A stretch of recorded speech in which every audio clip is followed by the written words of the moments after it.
Si cerrara los ojos y pensara en el mejor crew que me pudiera acompañar, aparecerían ellos tres.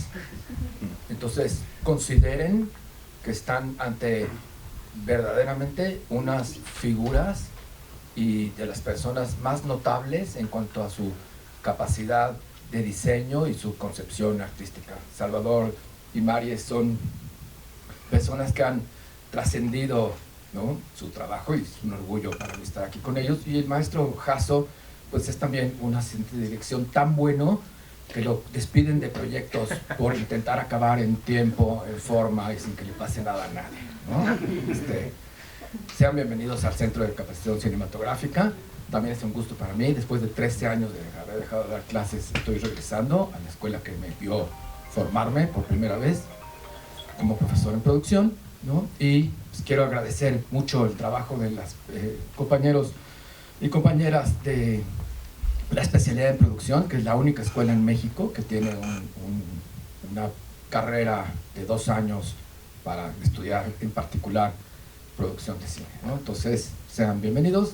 Les voy a ceder la palabra al maestro Jasso y en conjunto decidimos hablar en particular de un proyecto para intentar mantener esta conversación respecto a el diseño de producción, el diseño de vestuario, la ingeniería de producción, o sea, la planeación y la logística del otro lado, junto con la asistencia a dirección, ¿no? Tuve la suerte de estar con ellos en Cristiada, una película que en cuanto a diseño y en cuanto a trabajo y en cuanto a investigación, pues es una joya, ¿no?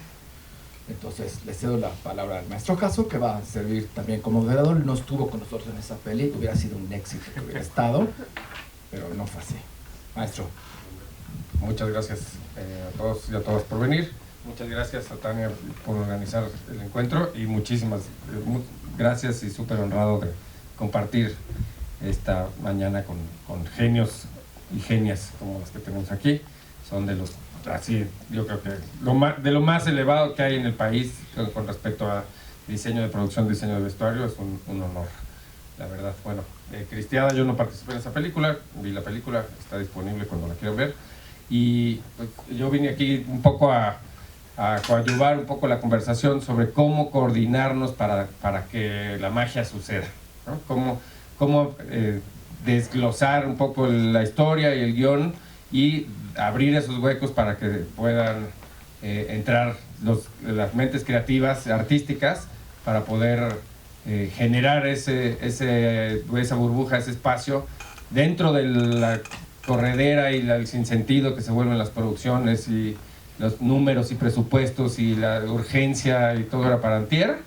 Necesitamos generar esos espacios y esos huecos para que se puedan tener el tiempo para diseñar, promover, proponer, cambiar y ajustar a un diseño del espacio y un diseño de los personajes que se acerque o trascienda incluso lo que está plasmado en el guión, ¿no? Muchas veces el guión pues, es bastante somero, es una herramienta de trabajo, no es una obra literaria, pero la trascendencia que cobra al tener personas como ellos generando esta ilusión, esta magia, pues es espectacular. Es muy complicado y siempre estamos, les digo, contra reloj, contra números, peleándonos por el presupuesto y la última semana, para que muy complicado generar esta burbuja para que la magia suceda.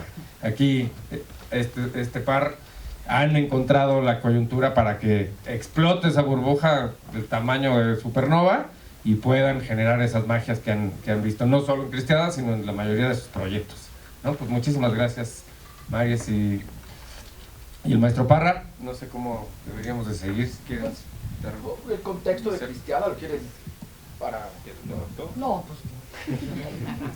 Bueno, de alguna forma lo que fue el trabajo de Cristiada, digo un poco tomando lo que dice Jasso, efectivamente cada departamento tiene que dar toda esa información y tiene que ser como una información sobre todo rápida y muy de alguna forma lo más concreta posible al inicio, ¿no? O sea, viene un script, un asistente de dirección hace todo un desglose del guión, de alguna forma nos sirve a nosotros como una escaleta, como para entender cuáles van a ser las problemáticas, cuántos, ya habla la Maristela de sus vestuarios y todo, pero en el caso de la dirección de arte es la cantidad de sets y los problemas que tiene la producción para contarlo en X semanas con ese presupuesto. En fin, son esos pequeños candados que tenemos que ir abriendo en el proceso de diseño muy rápido. Entonces, un poco nuestra labor, y por lo que se vuelve muy importante un buen diseñador de producción y una buena diseñadora de vestuario, es esa capacidad de análisis de cómo aterrizar un proyecto lo antes posible, porque eso va a hacer que crezca el diseño, ¿no? O sea, tampoco te puedes tardar 2 meses en encontrar la solución, o sea, esa solución, y además es una solución en conjunto, o sea, que aquí el productor tiene que entrarle al juego, el asistente de dirección tiene que creerte o no, porque también hay unas barbaridades que se nos ocurren que son tremendas, que dices, mejor, Salvador, párale, ya hablaremos de esas locuritas. Pero bueno, un poco Cristiada fue eso al principio, era un proyecto mega ambicioso, que se nos plantea en un guión pues, que tenía que ser de época, estamos hablando de 1920, México, terminamos la revolución y pues encontramos un México pues bastante destrozado, bastante herido, una revolución tremenda, y de ahí viene todo el proceso cristero, ¿no? Entonces, claro, teníamos que, eso pues, habría que ponerlo de manifiesto en nuestra película, obviamente con cosas como trenes, pues no puede haber una revolución en México si no hay trenes. O sea, y además en el guión estaba implícito que había la explosión de un tren, que fue un hecho que hicieron los cristeros, volaron un tren, y eso es real. Además de, pues bueno, todos los campamentos que se montaron en distintos lados, porque de alguna forma yo tenía la idea de que esto tendría que ser como The Searchers de John Ford, ¿no? O sea, que pudiéramos ir cambiando de muchos lugares, o sea, un campamento de piedras, porque estos cristeros se van moviendo en esta guerra, ¿no? Entonces, y era un poco dejar claro que esto sucede en México, en muchos lados, o sea, no solo, o sea, esto es Jalisco, Guanajuato, Michoacán y demás, eso es un poco lo que plantea la película. Entonces, bueno, todo eso solo se pudo lograr con esta triangulación, porque si no, pues yo voy por mi camino solito, Maristela también, dirección también, y entonces pues jamás hubiéramos llegado. O sea, si yo no le digo al asistente de dirección, oye, a mí me conviene que estos sets queden aquí, a mí me conviene que se construya esto, que se encuentre una locación por este lado, y en fin, siempre empezamos a poner como las fichas correctas. Y entonces sí se pudo hacer un plan de rodaje coherente, que pudiera hacerse, que pudiera pagarse, que tuviera una logística, porque también producción, pues tenía que, esta tontería de hagámoslo como The Searchers de John Ford, pues sí, pues era viajar de San Luis Potosí a Puebla, en fin, nos la pasamos viajando por todos lados también. Entonces, cedo la palabra a Maristela y retomamos un poquito. Yo nada más como contexto, no me acuerdo exactamente, yo no era el productor. A mí, Sandra Solares, Shan, era la line producer, vio tan grande y complejo el proyecto que decidió contratar a otro line producer como su gerente de producción, y solo me encargó el tren, los caballos, los stunts, los efectos especiales y las armas. Piensen que son solo 5 rubros de 19 que encabezarían que sería el cover sheet de un presupuesto, ¿no? Me encargo de esos 5, con eso tuve más que suficiente. Fue sabio de parte de ella porque logramos entre los dos pues movernos más o menos de una manera cómoda, ¿no? Teníamos 9 actores principales o ganadores o nominados a Oscars, ¿no? Lo cual pues, conlleva también una cierta complejidad. Creo que filmamos 12 o 13 semanas. Salvador construyó un tren, no usó un tren, sino que desde la base construyó un tren por completo, ¿no? María Estela vistió a todos estos muchachos con la complejidad que tenía el hacerles pruebas a personas que viven en Los Ángeles o en Londres o en donde fuera, ¿no? Era un ambiente, digamos, un ambiente no, eran unas circunstancias muy complejas en ese sentido para poder sacar el proyecto, ¿no? Entonces ahora sí, creo que podemos hablar sobre tu trabajo, ¿no? A mí, el trabajo de investigación que hizo María Estela y cómo fue avanzando hacia el diseño final de los Sí, yo creo que Cristiada representa, toca todas las aristas complejas, ¿no? Para hacer una película, y nunca más hay, yo creo, tan claro el ejercicio de colaboración. Entonces, bueno, vestuario, como siempre, está dentro del diseño de producción. Entonces, las pláticas extensísimas con Parra para tratar de lograr esa investigación en conjunto y poder presentar un concepto de qué era esa historia. Había que contextualizarla porque es un hecho histórico, y teníamos personajes basados, ¿no? De manera muy ligera, pero basados en personas reales. Entonces, bueno, eso siempre lleva una complejidad en donde termina la realidad, en donde empiezas tú también con la ficción. En efecto, el cast vino de todos lados, eso siempre es complejo.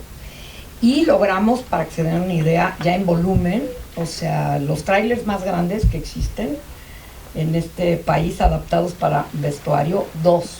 Súper práctica, yo siempre soy una persona muy práctica, así viajo y así hago vestuario. Entonces era movernos por toda la República, gracias a que Taibo y Shan estaban ahí, y llegar y establecer, así como Salvador sus campamentos, bueno, nosotros también nuestras bodegas, porque además hacíamos pre-fitting, o sea, veíamos a muchos de los extras antes. Entonces había semanas que teníamos 700, 800 de esos fittings, más además un rodaje complejo, más tal vez terminar, levanta el changarro y vete. Y de veras, o sea, así fue Puebla, San Luis, Ciudad de México, Sombrerete, que ahorita nos estamos acordando, o sea, donde se nos ocurra. Entonces esto lleva una dinámica compleja, porque es estar muy clavados y centrados en esa investigación, desarrollar el concepto que queremos, y luego trabajar a una velocidad inaudita, porque yo conocí a algunos de mis actores, ¿no? 5 minutos antes. Las pruebas de vestuario, todo elaborado, porque es época y además había necesidad de múltiples, obviamente es una guerra. Entonces hay vestuarios en proceso, ¿no? O sea, también más o menos sucios o más o menos ya después de la batalla, en fin, ¿no? Con muchos stunts que hacían distintas suertes, el que se cae, el que monta, que le disparan, el que corre. En efecto, llenar esos trenes, volar, ¿no? Cada que dicen explosión y sale un cuerpecito, pues ahí estamos nosotros, ¿no? Y sí teníamos cast que se definió muy poquito tiempo antes de empezar, y como 3 días antes de iniciar rodaje estuvimos viendo a algunos de mis actores por primera vez, no todos, ¿no? Esta película la encabeza Andy García, que como sabemos pues es un actor de Hollywood que tiene todas esas necesidades, y en esta particular película se las cumplieron. Entonces hagan de cuenta que la película se produjo en México con todo lo que necesitábamos. No me acuerdo si fueron 4,000 extras o cuántos extras de todo tipo, ¿no? Desde bailes elegantes con vestidos de los 20 y joyas y tal, como 20,000 cristeros muriendo y soldados, o sea, lo que se te ocurre. Pero el señor Andy, todo en Los Ángeles, que para mí pues estuvo bien padre, pero era de, yo vengo de que me vistan, ¿no? Gente que yo verdaderamente adoraría llevarle el alfiletero, como Milena Canonero, y yo, ¿me entiendes? La diseñadora de este proyecto, orgullosamente mexicana, ¿no? Pero sí como de, yo necesito que me hagan mis camisas en tal lugar, o que me hagan las pruebas, ¿no? Tal sastre. Entonces fue como hacer 2 películas a la vez, porque además Andy, como algunos actores, tiene necesidades grandes y específicas, ¿no? Es un hombre adorable, pero sí es, ¿no? A veces nos toca, ya platicaremos de estas locuras también. Pero solo sí tengo el apoyo de producción, puedo yo, ¿me entiendes? Porque yo lleno muy fácil esos trailers, ¿no? Pero muévelos, estaciónalos, además ten un área de bodega en cada lugar para seguir un proceso interminable de mantenimiento, de teñidos, de texturización y de pruebas, pues solamente con el apoyo y la planeación, ¿no? Ahora, para que quede así de linda, la película tal vez, yo no creo que sea una buena película, según mi visión muy subjetiva, pero creo que a nivel de valores de producción es extraordinario. O sea, que pocas veces se ha hecho algo así en nuestro país. Pues todo eso es gracias a la inmensa creatividad de Salvador, donde yo tengo un pedacito ahí que ver y me asomo y disfruto y agradezco amanecer en esos sets. Y todo eso con direcciones, ¿no? Que ya platicaremos, que en esta película estuvo un poquito ausente la figura del director, que siempre es bueno, se recomienda cuando va uno a filmar, pues sí, que esté el director por ahí. Es algo es importante, pero luego no pasa. Es curioso porque eligieron la compañía productora como director a un hombre que venía de hacer la tercera unidad de efectos visuales de una peli de Star Wars y lo había hecho muy bien. Y entonces es él. Cuento esa anécdota, ¿no? Tuvo el productor una aparición. Híjole, no graben esta parte, por favor. Está transmitiendo en vivo. Chale, ya. Chale, lánzate. Increíble, y así eligieron al director. Entonces fue raro, ¿no? Porque fue como una señal del más allá que dijo, él tiene que dirigir, y el otro recibió el llamado, ¿no? Pues toda la película terminó siendo una señal, ¿no? O sea, entonces no sabía mucho de esto, y también él tuvo que hacer su investigación y tuvo la enorme fortuna de tenerlos a ellos dos al lado, ¿saben? Que hicieron un trabajo cuidadoso. Yo todavía, cuando pienso en diseño de vestuario, de nuevo cierro los ojos y veo el proceso de los dibujos de Maristela, cómo fueron cambiando hasta que terminaron así, pero venían al lado con las telas cortadas y las muestras de lo que iba a utilizar para enseñárselo y explicárselo y que lo entendiera el dire, ¿no? Cosa que no entendió mucho. No pues. entendía Bueno, mucho, era lindo. Eso sí. ¿Tienes puntitos? Está espectacular. Bueno, yo quiero hacer un paréntesis aquí para, esta magia de la que están hablando, pues como ven, puede volverse desde pagar 20,000 pesos en su corto de la escuela, que todo el mundo queremos hacer Matrix o así, hasta 20 millones o hasta 200 millones de dólares. Así crecen desaforadamente las producciones, sea a nivel escolar hasta a nivel super Hollywood. Siempre hay que y todo el mundo te dicen vamos a hacer la revolución, y pues piensas en que viva México y cosas gigantes. Entonces hay que, parte del trabajo de los productores, que obviamente están consiguiendo el dinero y quieren ganar un Oscar o que se vea la película más espectacular, y los asistentes de dirección, es aterrizar un poco el contexto y el marco que tenemos para hacer esta película, porque empieza el diseño y crece a unos marcos que normalmente trasciende los límites que tenemos para el proyecto, ¿no? Todo el mundo quiere, pues, destruir el tren y explotar y tener un ejército tan grande como toda la guerra cristera, ¿no? Y colgar gente de los postes y así explotar todo lo que se pueda.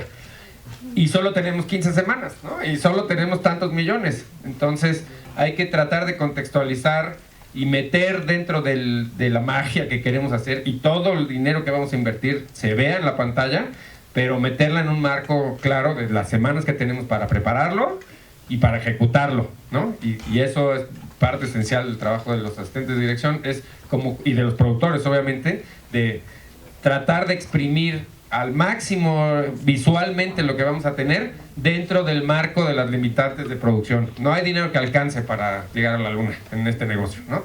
Aunque haya 200 millones de dólares, no nos alcanza, ¿no? Siempre, así vayas a construir Troya y la muralla y Brad Pitt, no alcanza, ¿no? Entonces hay que mantenerlo y poder generar esta magia dentro de los límites que tenemos del proyecto, ¿no? Y con todos esos sueños, por favor. Sí, no, yo un poco lo que de alguna forma he manejado en muchas conferencias y demás es justo eso, o sea, no es el presupuesto el que define una película. justamente porque nunca calza lo que está diciendo Jasso.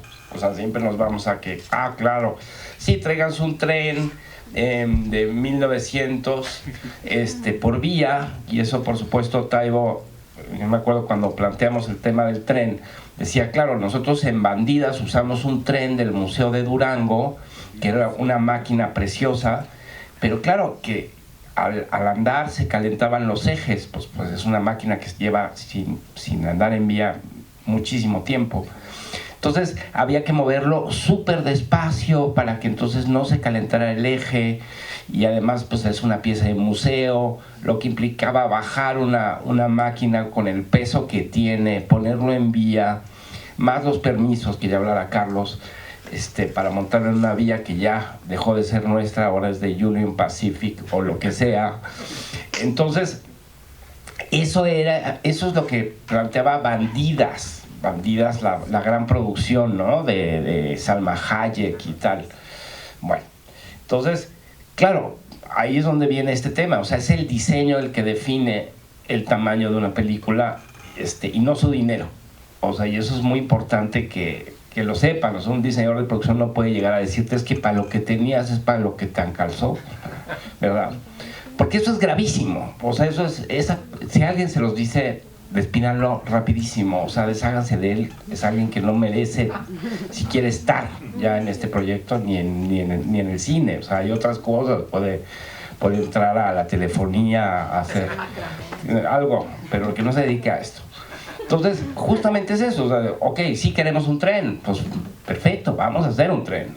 Entonces me acuerdo cuando yo planteé eso en una junta de producción, dije, bueno, ¿y por qué no construimos un tren? Bueno, o sea, claro, las primeras caras fue de, yo creo que se va a ir al departamento de telefonía este señor, ¿no? Ya, así, rápidamente, ¿cuánto cuesta hacer eso? ¿Sabes lo que implica? Es un poco... Tuvimos muchas discusiones, Carlos y yo, pero de lado creativo, ¿no? Yo, también, ustedes que son jóvenes, luego se plantea este tema como que producción y arte o historia siempre estamos en conflicto. Y no, o sea, los conflictos creativos también son muy buenos y son los mejores, además.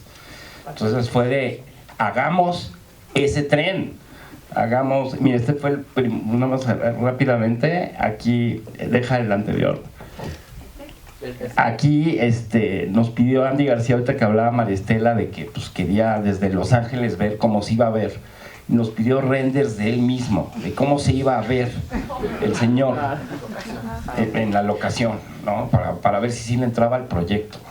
Pero bueno, terminando el tema rápidamente de ese tren, pues se decidió construir por logística, y creo que fue un gran acierto porque a nivel costo, a nivel logística, pues estaba todo mucho más controlado de nuestro lado, ¿no?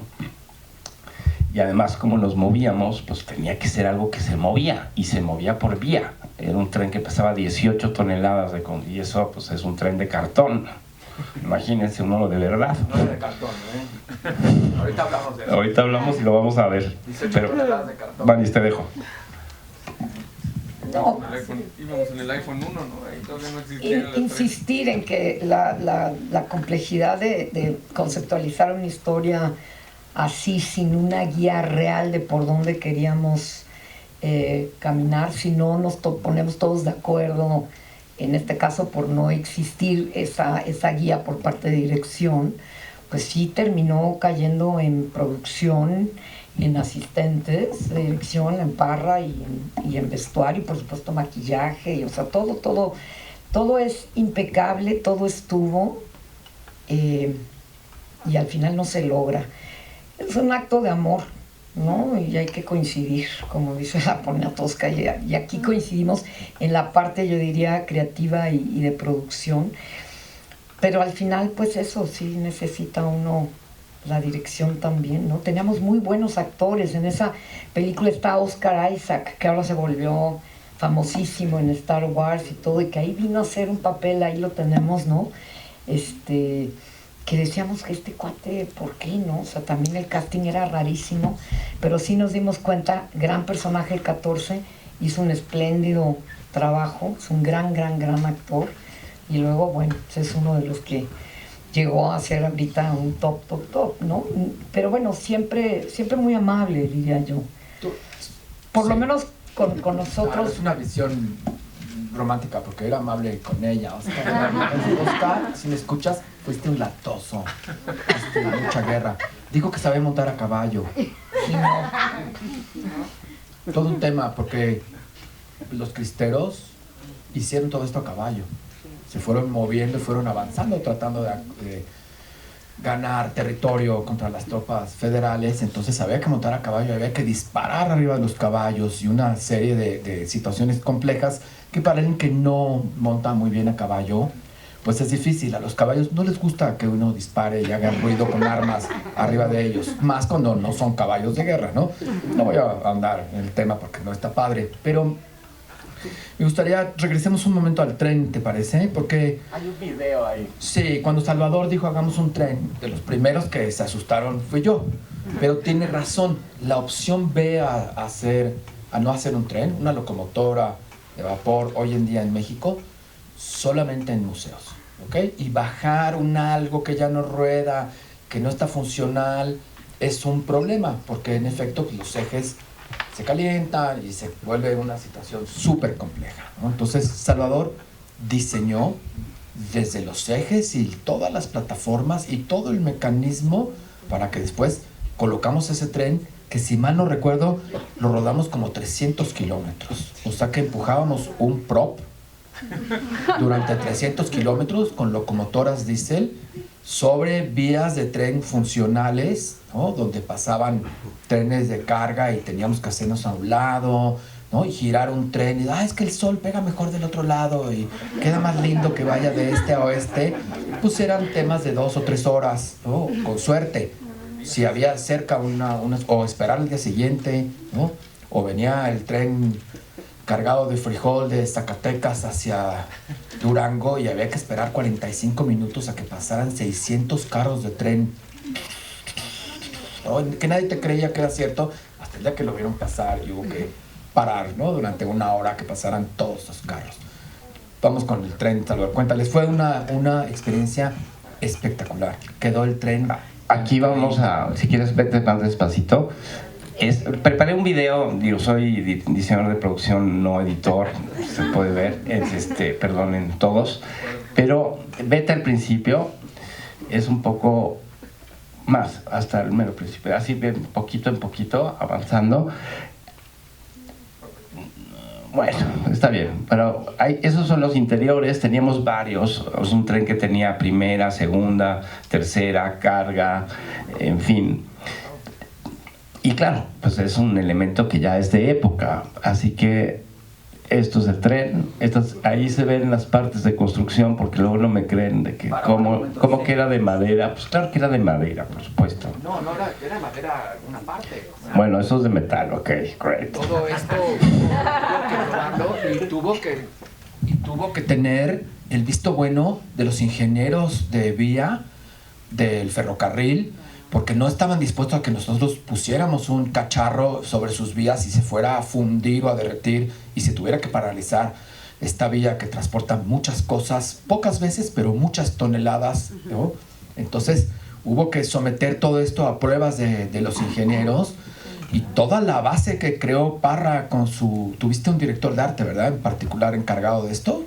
Sí, estuvo Ezra y sí. Sí, hubo que probarlo y buscar este visto bueno y ver que no tuviera ningún tipo de problema en términos de mecánica y de fricción, ¿no? Porque estos ejes, soportando esta cantidad de peso, aunque solo fuera, como dice Salvador, arriba, carcasas de madera y que no era real, porque casi lo era, ¿no?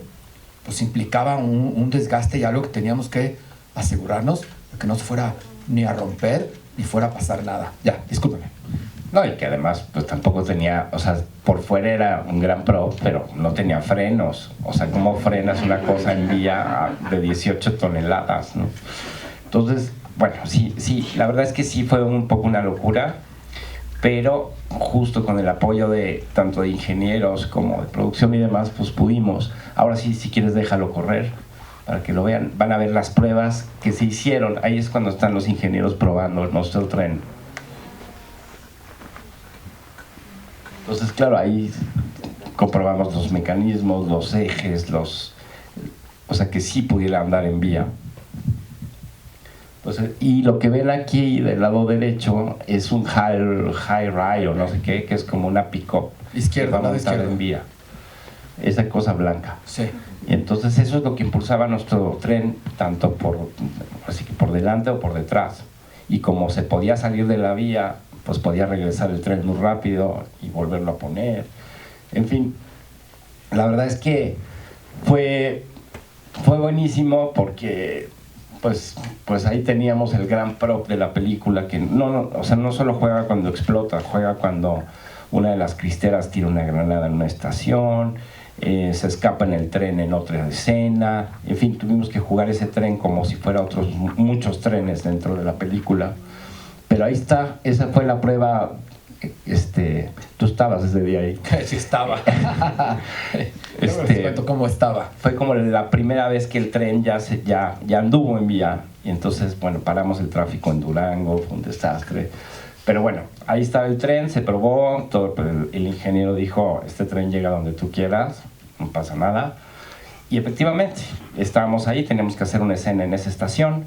Y luego vino la idea de cómo le hacemos. Este tren hay que subirlo a un high rail y llevarlo a otra estación donde jugaba para que... Y yo le sugerí aquí a Carlos Taibo, pues ¿por qué no se va por vía? No, eres un demente, una persona súper irresponsable, tarará. Eso dije. Carlos, de verdad sí va a llegar, te lo juro que sí llega.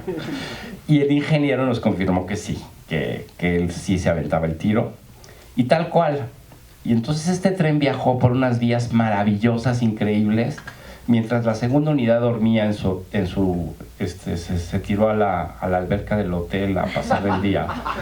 Y entonces, en vez de filmar por dónde pasó este tren, porque de verdad pasó por unos puentes de madera increíbles de Durango, y pues eso solo lo vimos nosotros, que hicimos el viaje con el tren. ¿No tienes el dibujo del tren? Sí, está en la carpeta, en las carpetas de Carlos Taibo. Ahí. No. Hay uno que tiene la dimensión de metros de... Ahí, bueno, sí, son todas las... Ahí están. Bueno, son renders del...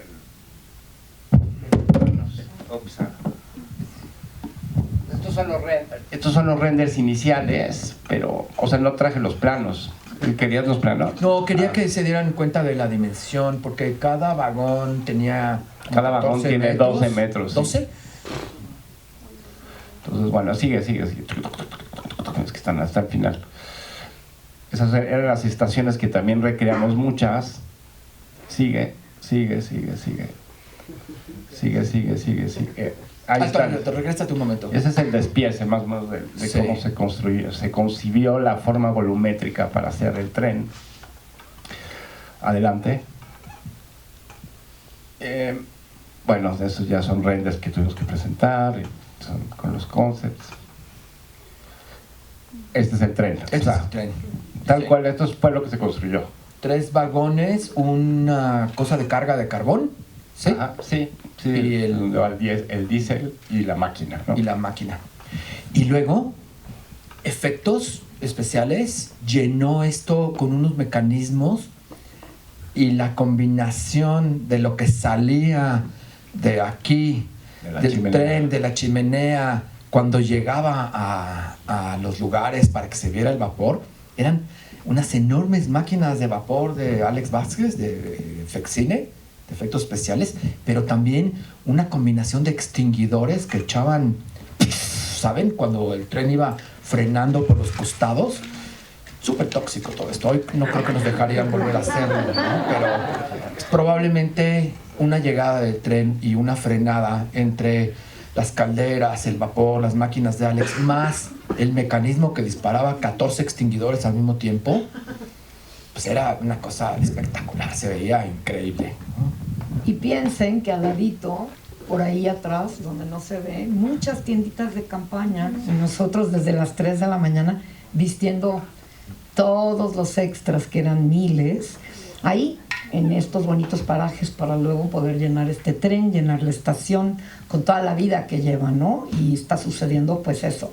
gente que está viajando, gente que atiende las estaciones, ¿no? Boleteros, etcétera, maleteros, y luego también pues todos los cristeros, los soldados, en fin, ¿no? Entonces lo vemos súper lindo, es un lugar hermoso, de verdad amanecer ahí, estabas en esa época, pero aquí atrás había un mundo, también campamentos, todos los días pasaban a las 2:30, 3, por mí estábamos 3:30, ¿no? Era mitad o 4, porque además eran lejos las locaciones.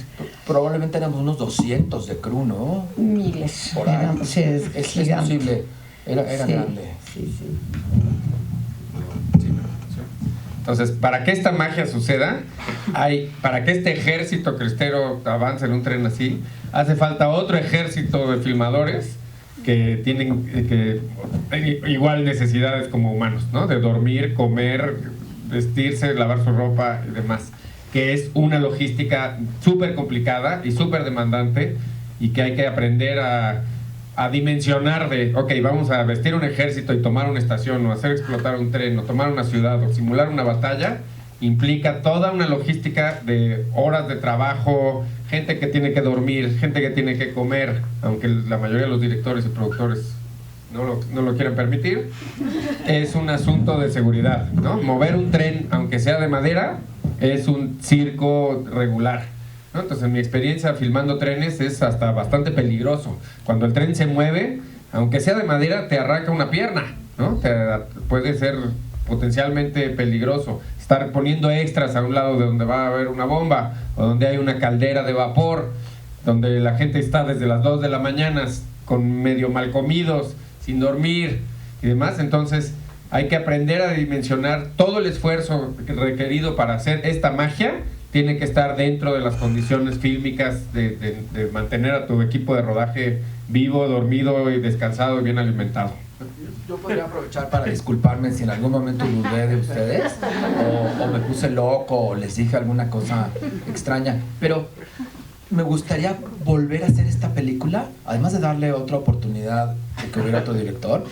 Aparte de eso, me gustaría, porque hoy sé más cosas, hoy soy una persona más flexible y hoy tengo mucho más conocimiento para poder abrazar el enorme trabajo de diseño, de arte de estas personas, ¿no? Entonces, tenía razón Salvador al principio, que no podemos partir estas relaciones de esa historia que se repite constantemente, de que tiene que haber un conflicto entre los creadores y producción, en el sentido de quien arropa, ¿no? y abraza a estos creadores para lograr los sueños, ¿no? Entonces, me disculpo si algún día les falté. No, pero ¿no? Carlos, o sea, lo padre de todo eso, y perdón por interrumpirte, pero fue, o sea, si yo no hubiera tenido un productor que me dijera estás totalmente loco, a lo mejor no le hubiera puesto tanto interés en que quedara perfecto, ¿sabes? O sea, cada eje de eso se probó, o sea, se trajeron a los mejores herreros, estuvieron pues trabajando horas, escultores modelando cada una de las piezas que ven ahí. En fin, es mucha gente la que trabaja en un departamento de arte para construir un prop de ese tamaño, ¿no? Es el prop más grande que he hecho. Y claro, sí era una locura, pero es que yo no le encontraba otra forma de poder hacer que esto sí se viera grande, que se viera como una película que estos soñaban, pero pues con un presupuesto pues bastante corto. O sea, entonces, o sea, solo lo que costó el tren hubiera costado la logística para mover cualquier tren del Museo de Durango. O sea, solo esa logística hubiera costado esto. Entonces, en cuestión tiempo, se pudo. Y también con el apoyo justo de, pues eso, de lo que hemos hablado, estas relaciones. Y además,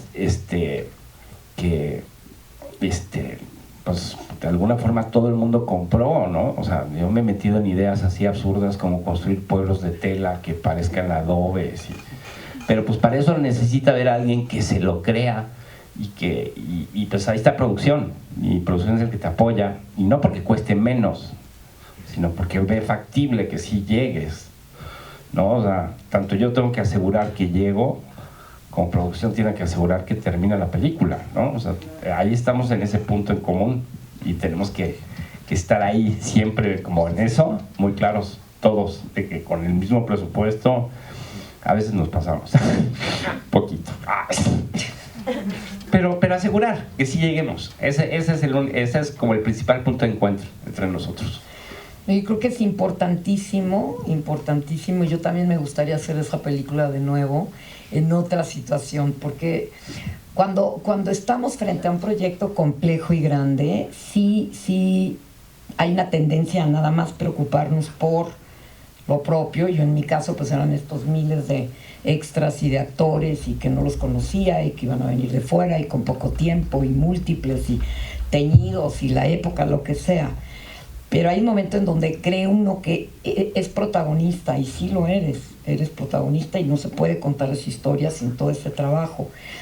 Pero si no existe la mirada del productor para lo que sea, para decirte si se puede o no se puede, y tener ahí a lo mejor no un conflicto, sino un proceso creativo en donde no te van a dar todos los juguetes, ni tú tampoco, y simplemente es un fraseo, ¿no?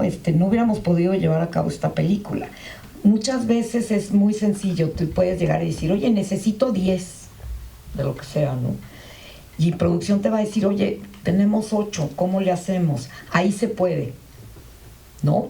Cuando a mí me cuesta trabajo como diseñadores, cuando yo llego y digo, necesitamos 10, y me dicen, pero tú nada más tienes 2. ¿Se dieron cuenta cómo nada más es la manera de frasear? Una es en el ejercicio más puro de la colaboración, en bien de que salga ese proyecto, y el otro es lo que yo llamo, te aventamos en este momento el problema. No tiene una persona nada, ni yo tengo la verdad absoluta. Tenemos un problema en conjunto a resolver. La película tiene que ser vista bajo los mismos ojos, y para mí es un monstruito el cine que tiene 2 cabezas, que se llama producción y dirección. Si no estamos ahí, no existe. O sea, vestuario es verdaderamente un eslabón, igual que arte. O sea, ayudamos muchísimo, sí, pero es bajo la mirada de esos 2 departamentos que existimos. Entonces, no es cierto que el conflicto es necesario, es importante a veces como parte del proceso creativo, pero no es una condición, al contrario, tiene que haber este amor, este acto de coincidencia, ¿no? En lograr llevar, y solamente así. Aquí todos tuvimos que ceder cosas, ¿no? Sí me hubiera gustado ver a lo mejor 1000 extras, nada más pude ver a 700, pero vimos a 700, entonces no vimos a 2, ¿no? O sea, de repente es importante.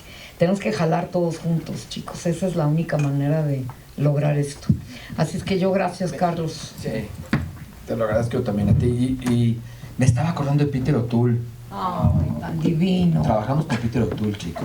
Además de todo esto, estaba el maestro O'Toole ahí. En Quetzalan era rarísimo. Ya muy mayor, solo tomaba smoothies de mango y otras cosas. Porque y en la nochecita ya sí, se nos antojaba el mezcal, como no, y unas historias fabulosas.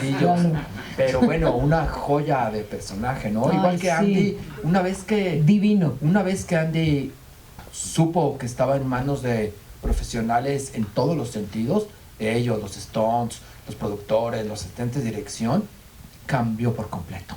Es más, andábamos persiguiéndolo para que no se fuera a nombre de Dios a echar mezcales, ¿no? Sin avisar. No, es que por ejemplo Andy, cuando lo conozco, me dice todo bien, pero bueno, todo lo quiero hecho aquí en Estados Unidos, ¿no? Y en casi todo le pudimos dar gusto hasta que llegamos al punto de sus botas. Y entonces me mandaba absurdamente unos links, ¿no? Para que vea yo unas botas, sí originales, con el paso del tiempo, lógico, en un cuero que se seca, que se deshidrata, que se parte, y que además no las podíamos probar, ¿no? Y además unos precios astronómicos, ¿no? ¿Cómo ves, María? Porque me decía María, sí, lo traemos, ¿no? Eso ya fue como la segunda etapa del proceso. Al principio me hablaba los domingos y me decía que si había agua embotellada en México, y yo furiosa, ¿me entiendes? O sea, de claro que sí, y miles de marcas, y yo decía, ¿qué le pasa? Y además a mí, ¿no? Pues yo nomás soy la vestuarista, pero bueno, le parecía que estaba bien. Íbamos ganando terreno, ¿no? Y después era estas cosas absurdas, hasta que le dije, dame la oportunidad de conseguírtelas, sí te las llevo y en el próximo fitting van a estar, y tenga, claro que no, era absurdo. Entonces le hicimos, ¿no? Varias botas hechas en México, divinas, como sabemos hacer las cosas que son de una calidad como el quien más. Eso es importante siempre, saber que nuestro país tiene todo el talento necesario. Y cuando se las puso me dijo, ¿y estas son? Se veían diferentes, ¿no? Le dije, claro que no son. ¿Y estas de dónde son? Le dije, pues de México. ¿Pero de dónde? Le dije, pues de un zapatero que te las hizo. Están increíbles, me siento súper bien y se las quería quedar, ¿no? Y tenemos 3 pares. Y esas son las batallas de no, de ninguna manera, pero con todo fue así fue muy difícil irlo convenciendo, ¿no? Me pasó que también quería que un sastre coreano de Los Ángeles le hiciera la ropa. Yo averiguo, ¿no? El famoso sastre coreano, voy, lo veo. Me dice que sí, no hablaba ni español ni inglés, la hija me traducía al inglés, todo bien. Le dejamos las telas, los modelos, llevamos a Andy. Tiempo después, a la primera prueba, llega y me dice, cambió su taller, ¿no? Y yo, pues no sé, yo apenas lo acabo de conocer, pero el señor coreanito todo bien, le hace la prueba en manta, que así se hace primero. Ah, muy bien, correcciones, padrísimo. Y la siguiente vez lo vemos todo bien y me dice, sí, qué raro, yo con el señor Chong o una cosa así se llamaba, no me acuerdo, ¿no? A la tercera vez se interrumpe la sesión, nos dicen que no vamos a poder tener, que porque echó a perder, eso no sé si la supieron, los pantalones. Yo he conseguido tela vintage para además complicar más las cosas. Entonces estaba yo haciendo sus múltiples aquí en México, o sea, todo lo que son sus stomps, con distintas acciones. La ropa se hace aquí en México y lo de él con el tal señor Chong. Y el señor Chong, o sea, fatal. El señor Chong, unos pantalones de montar, los corta mal. A mí me dio literal parálisis facial cuando un asistente que tenía yo en Los Ángeles me dice, no hay manera. Y no hay manera, chicos, hay momentos en donde cortaste mal. Entonces yo doy la instrucción que aquí a los de esos múltiples se vuelvan de Andy, hechos con mi sastre, Pedrito que ya no vive, se voltean, digamos, los papeles, compro una tela medio similar que la tratamos para que se asemeje y sea la de los Stones. Y para todo terminar y resumir, que el señor Chong, habían 2 señor Chongs, 2 muy buenos sastres, 2 que habían hecho también los trajes de Ocean's 11 y 12 y todas estas donde Andy estuvo. Pero con el que yo había caído no era Chong primer nivel, era el Chong de segundo nivel, se vio. Me arruinó la tela y así. Y entonces, bueno, se terminaron haciendo en México. Andy lo supo una vez que ya estaba fiteado y aquí en México y estaba feliz, ya a punto de empezar. Le dije, pues ahora sí que vas, menos las camisas, que sí las hicimos en Los Ángeles, estás hecho completito en Estados Unidos. Me dijo, sí, me pareció extraño que ya nunca regresamos con Chong. Le dije, no, Chong, que me cortan la cabeza, ¿me entiendes? O sea, Chong, pero bueno, historias que uno pasa.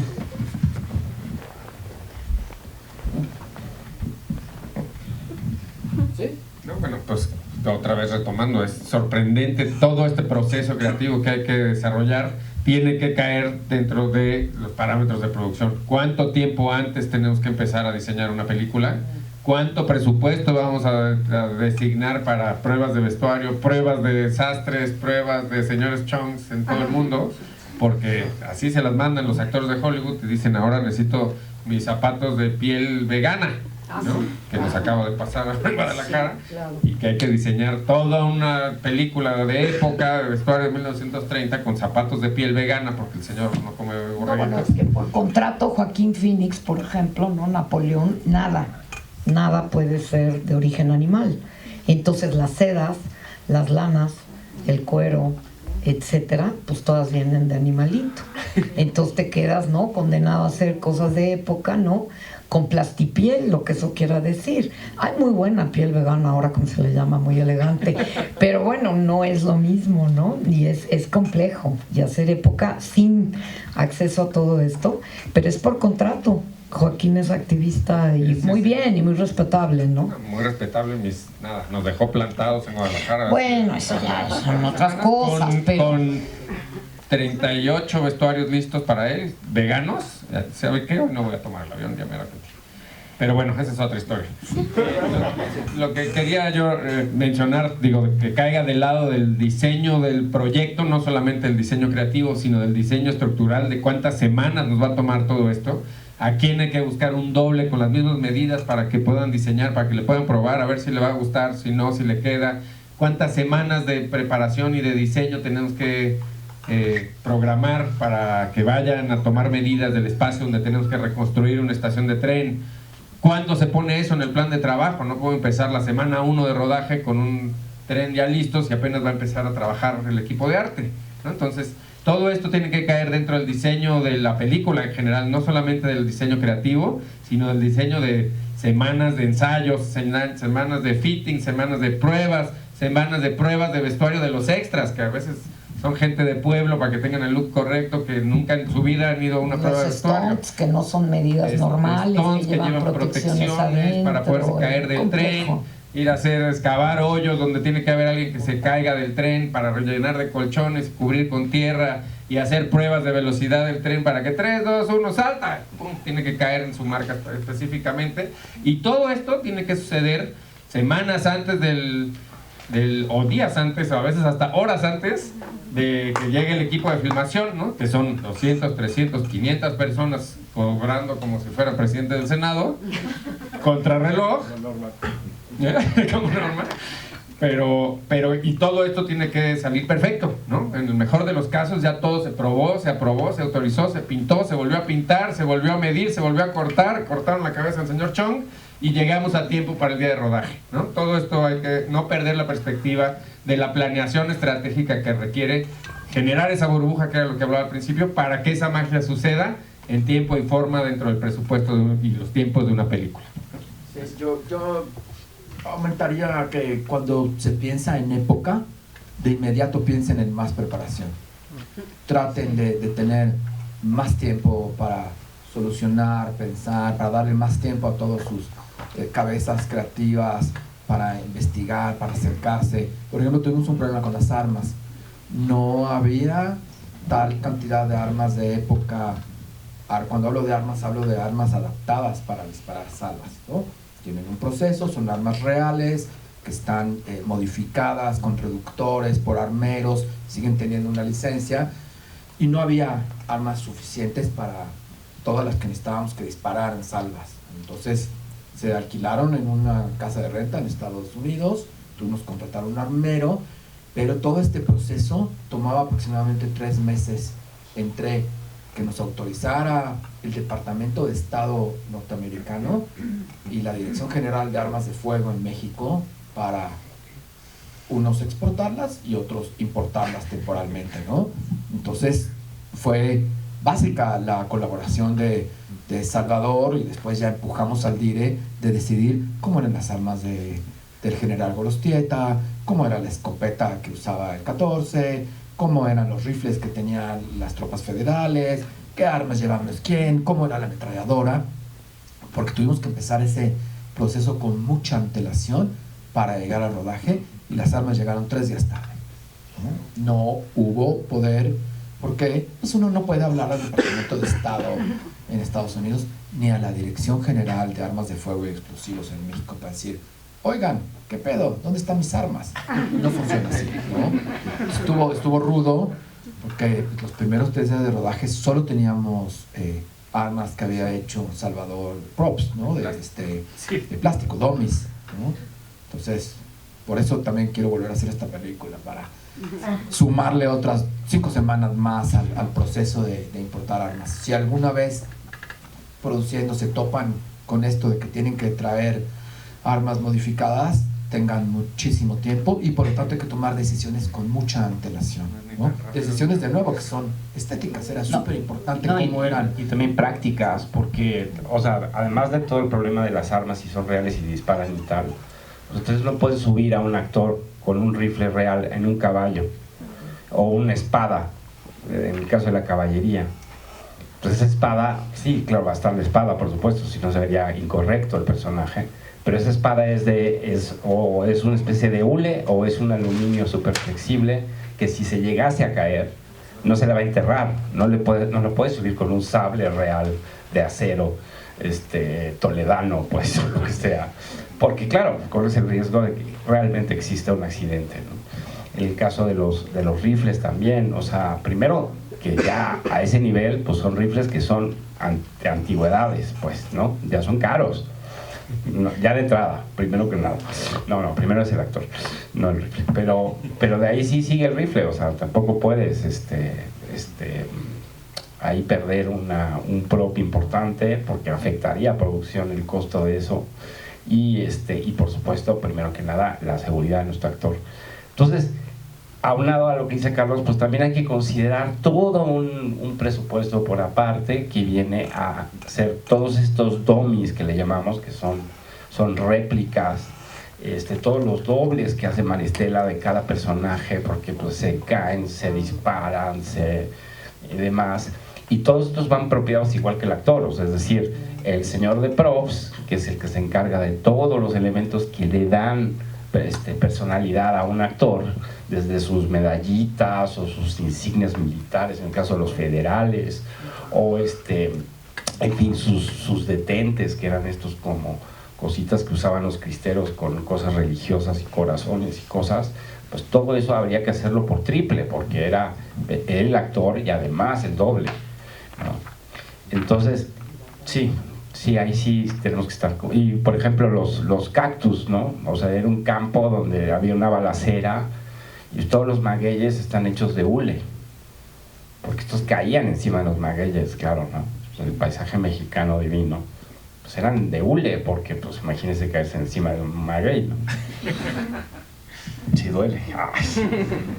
Pues otra vez retomando lo que dice el maestro Taibo, pondría hincapié especial en el tiempo de preparación y en la investigación, ¿no? Entonces, mucho más tiempo invertido en la búsqueda de imágenes, la búsqueda de referencias, de cómo fue realmente, cómo fueron las situaciones o los elementos y la utilería de la época, que en la fabricación, que obviamente toma su tiempo y demás, pero eso es un proceso que sí podemos cuantificar. Es decir, miren, este es el rifle, ok, se hace un molde y demás, y eso nos va a tomar 2 semanas, 3 semanas, el tiempo que diga la persona que lo hace, pero es inconmensurable valor el tiempo de investigación y de research y de búsqueda de materiales. Acabamos de hacer una serie sobre el terremoto del 85 con Jorge Michel Grau, también egresado de esta noble institución, y el tiempo que se invirtió, creo que tardamos más, o se tardó más en el tiempo de investigación de una etapa de la historia que no es tan remota, donde sí tenemos fotografías, videos, televisión y demás, discos y discos y discos duros de investigación sobre herramientas, sobre bloques de concreto, sobre vestuario de los 80s, sobre toda la investigación sobre rescatistas y demás. Se tardó más tiempo en esa investigación que en realmente el proceso de la hechura, que también tomó un año entero, ¿no? Pero sí un hincapié sobre el tiempo de investigación y research para poder crear estos personajes. Y ahora agarren todo esto, cierren sus ojos y no hay precisamente un director. Todo eso le aumenta una complejidad a este proyecto, o sea, tremendo, chicos, porque cuando hay ya que tomar esa decisión final y del otro lado hay así como grillitos, ¿no?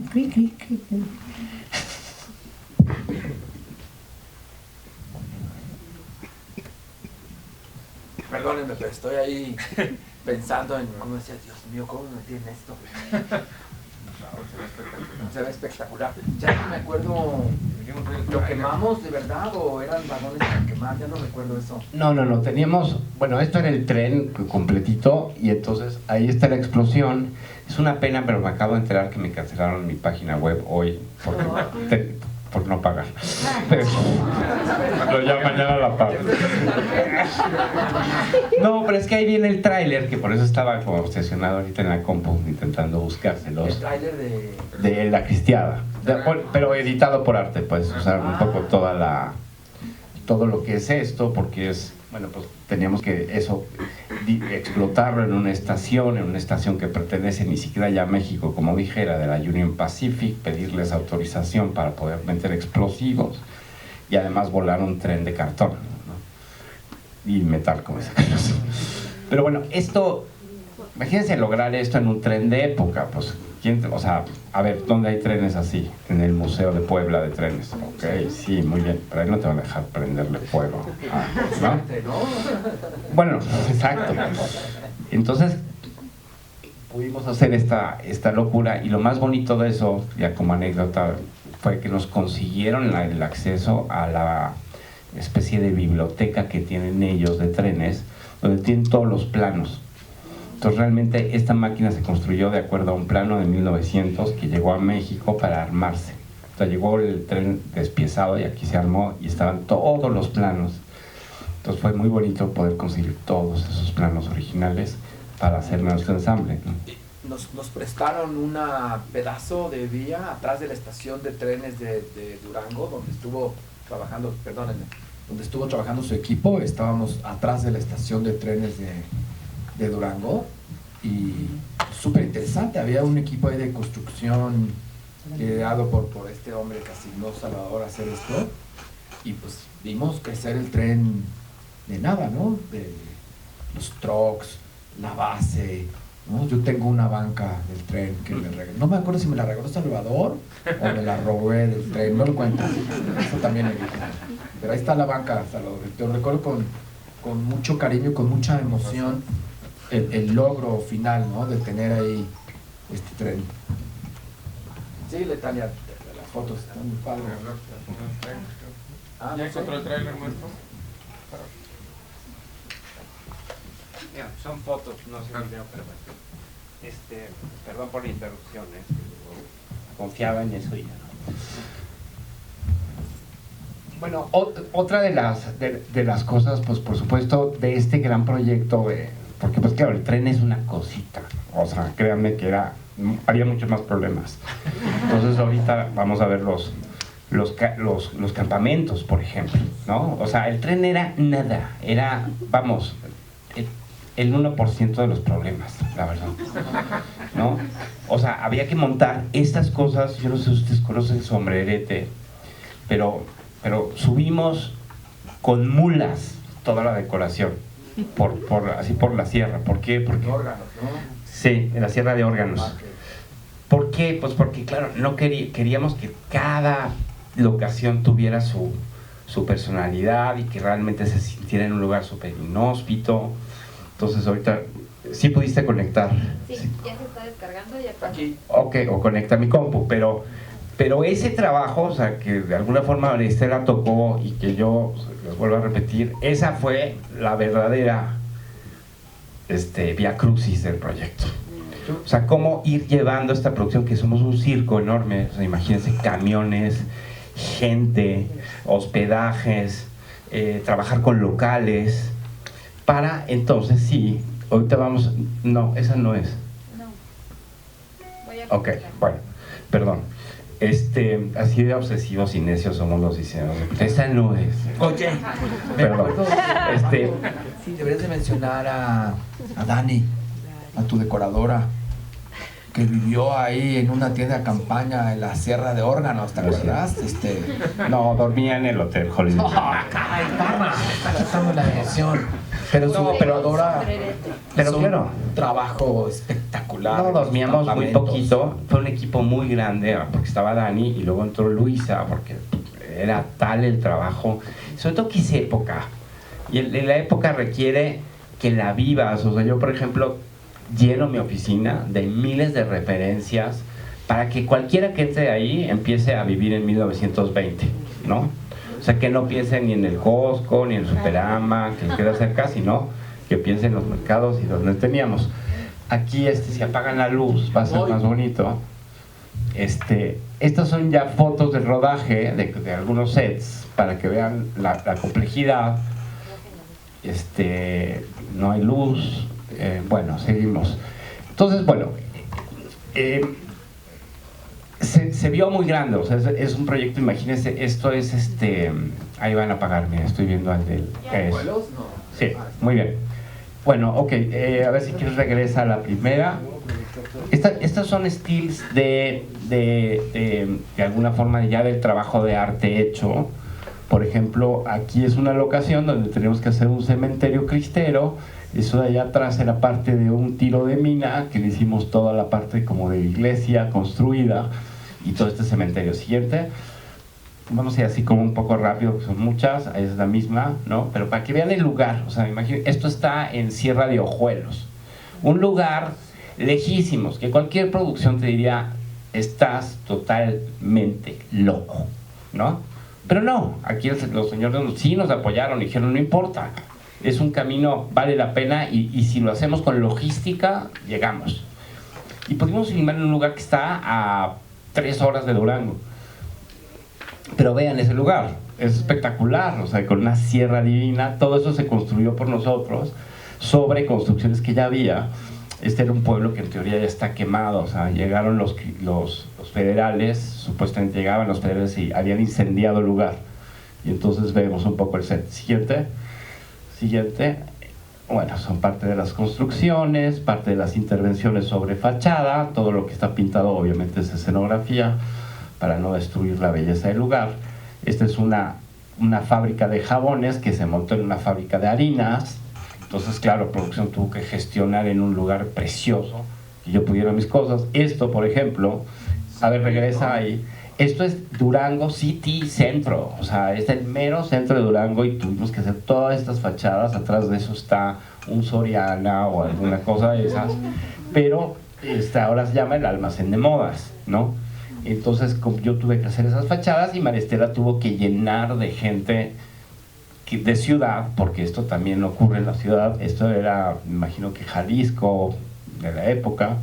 Entonces aquí tenemos todos esos aparadores y la vieja señalética de las tiendas. Este es la casa del 14 que se construyó en el desierto de Durango. Es otra decisión, porque vamos a meternos en una locación, a balacearla y después yo voy a tener que resanar todas las paredes, ¿no?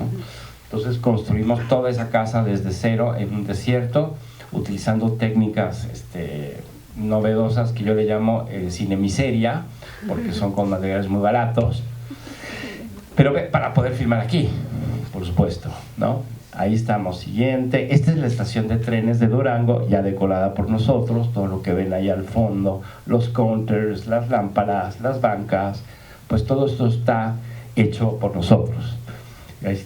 Ahí tenemos el vestuario de mi queridísima María, que somos, no lo saben, pero hemos trabajado en muchas películas juntos en realidad. Esto ya, o sea, lo que se dio en esta película es la consecuencia de muchos años de trabajo, de encuentros y desencuentros maravillosos, siempre del lado creativo, ¿no? Entonces aquí tenemos lo que decía Carlos, esta es la llegada del tren famoso con su chimenea y sacando vapores por todos lados. Aquí ya está instalado en la estación, lo estamos preparando. Seguimos. Este tipo de farmacias que pues, se hizo, que de hecho es muy bonito porque uno regresa a San Luis Potosí y ya hay un hotel ahí y mantuvieron todo el mobiliario. Entonces ahí te dicen que ya lo recogieron y que ya lo rapearon. Rapear significa como que lo desmontan, pero pues llegas y ya es un hotel 5 estrellas en San Luis Potosí con esa misma barra que diseñé yo, sin ningún crédito. Pero bueno, esta es una botica. Seguimos. Ahí está, todo eso se quedó así. Estos son ya los interiores del hotel decorados de primera clase. Del tren. Esto, todo el trabajo de gráfica sobre la ventanería, que son como los vidrios de alácido. Esto ya es otro set, da igual, no importa, seguimos. Esto es lo que se perdió, regresa. Esto es lo que se perdió en la segunda unidad. Haber podido filmar esto en la película. ¿Por qué? Porque estaba mejor la alberca. Era más padre, y Durango es muy caliente y la alberca es mejor, pero nosotros que tuvimos que mover ese tren por vía, pues fuimos pasando por todo esto y decía, ¿por qué no está aquí una cámara? ¿Verdad? Eso a veces se le va a producción también, ¿no? O sea, ¿por qué? Porque, claro, se contrata a la gente por horas, me imagino por semana, y luego hay choques pasionales entre si debería hacerlo por pasión o no. Miren, no voy a decir nada, fíjense. Pero seguimos. No es exactamente así. Pero miren, Este es el campamento a lo que quería llegar, no a lo... Este es el de órganos, ¿no? Este es el de órganos. Sí, vean qué chulada. Adelante. Los plásticos los quitaron, no se preocupen. Entonces ahí están montados como sobre palafitos, ¿verdad? Para hacer este campamento.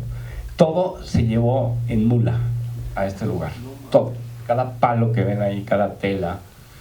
Se hizo un hospital, en fin, varias cosas en este maravilloso lugar.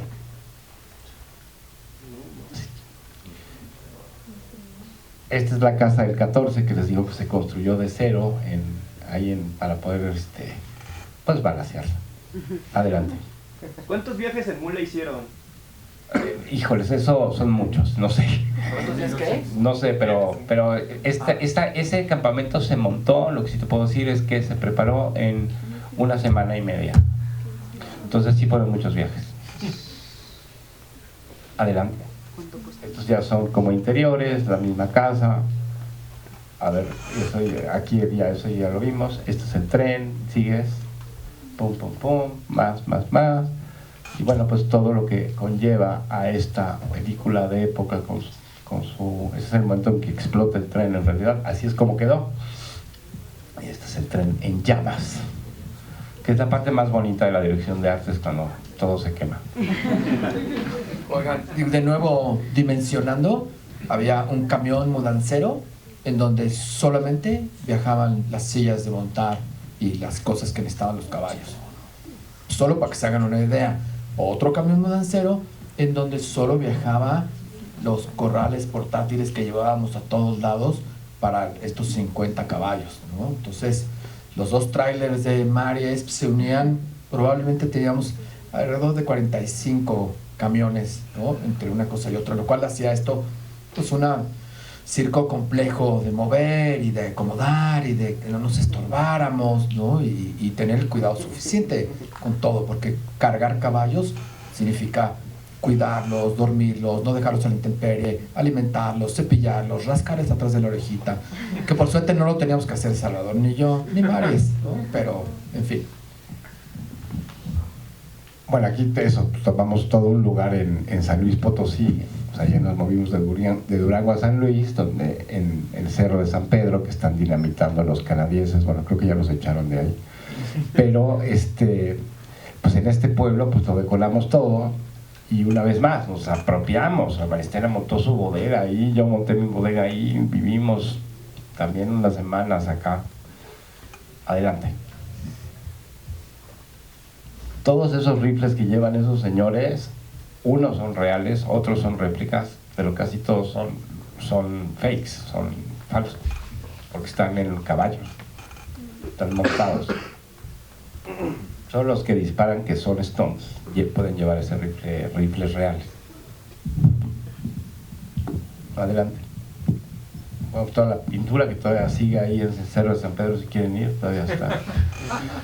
Se la quisieron quedar y fue gravísimo. Sí, ¿sigue, no? Ya no hay otra. Ok, bueno, fue una probadita un poco para que vieran que el tren es una mínima partecita, o sea, la logística para poder llegar a cada uno de estos lugares, pues implicó de todas estas cabezas que estamos aquí. O sea, yo no hubiera podido llegar a Sierra de Órganos si no tengo la logística suficiente para poder hospedar, mover, alimentar, transportar, conseguir permisos, locaciones, en fin, o sea, sin todo eso no llego, ¿no? Aunque se me ocurra y que soy el más maravilloso diseñador, si quiero, lo que quieras, me habían dicho sí, pero pues ¿cómo? Mejor algo más cerquita, ¿no? En el hotel hay un parking muy padre, ¿no te late? No, yo quiero Sierra de Órganos, ¿no?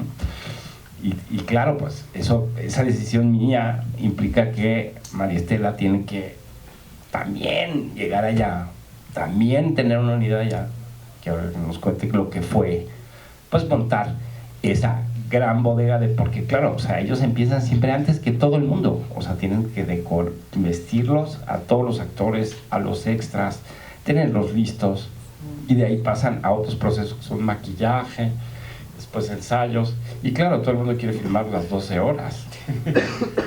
Entonces implica que 12 horas más las horas que le llevó a Maristela, pues ya es una jornada muy, muy larga, ¿no?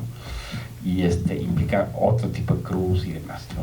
Pero te dejo, Maristela, que eso ya te toca. A mí me encanta que siempre me pasa un poquito que me mimetizo con la historia, con alguno de los personajes o con algo. Entonces fue muy fácil de repente sentir que podía yo ser un general y que podía yo estar en un campo militar. Y eso funcionó muy bien porque se necesitaba de muchísimo orden y disciplina y empezar los días muy tempranito y luego mantener ese vestuario. Y generalmente los vestuarios, cuando son así de grandes y ambiciosos, hay una parte que uno realiza, o sea, que confeccionas, hay otra que encuentras y transformas, y hay otra que directamente la rentas así y la utilizas.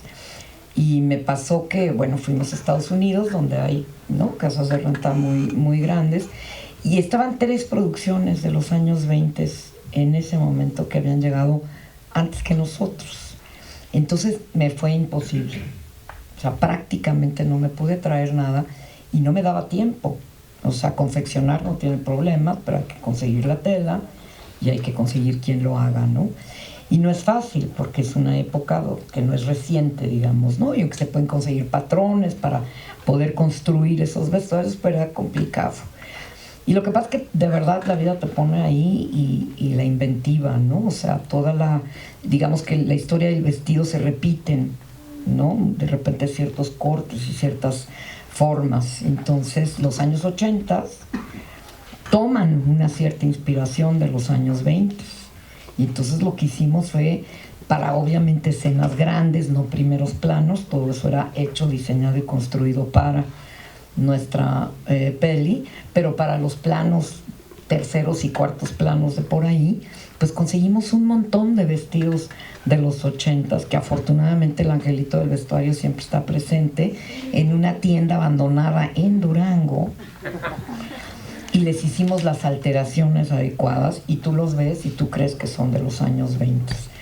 Entonces, bueno, también de repente hay retos y hay cosas que te hacen que eches mano de lo que sea, ¿no? Finísimos poliésteres que además no existían, pero ya había un tratamiento, ¿no? Que es toda una magia que le pasa a los vestuarios, de teñir y de envejecer y de darles esa apariencia amable a la cámara y real. Pues ahí están, ¿no? Y funcionaron muy, muy bien. Sí nos pasaron de todo. Y empezar los días muy tempranito, terminarlos muy tardes, pero feliz. O sea, imagínense amanecer ahí.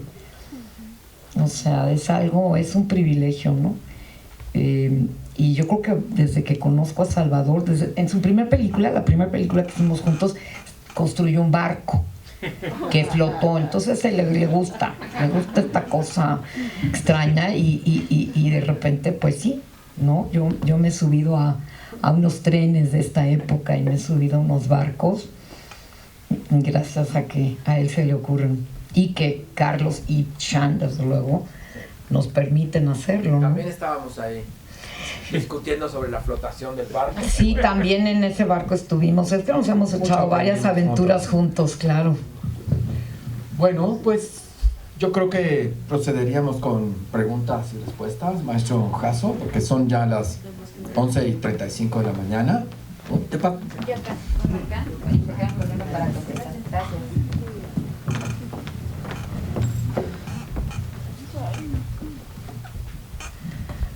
Bueno, hola, soy Maris y bueno, mi pregunta es hacia el vestuario de los extras.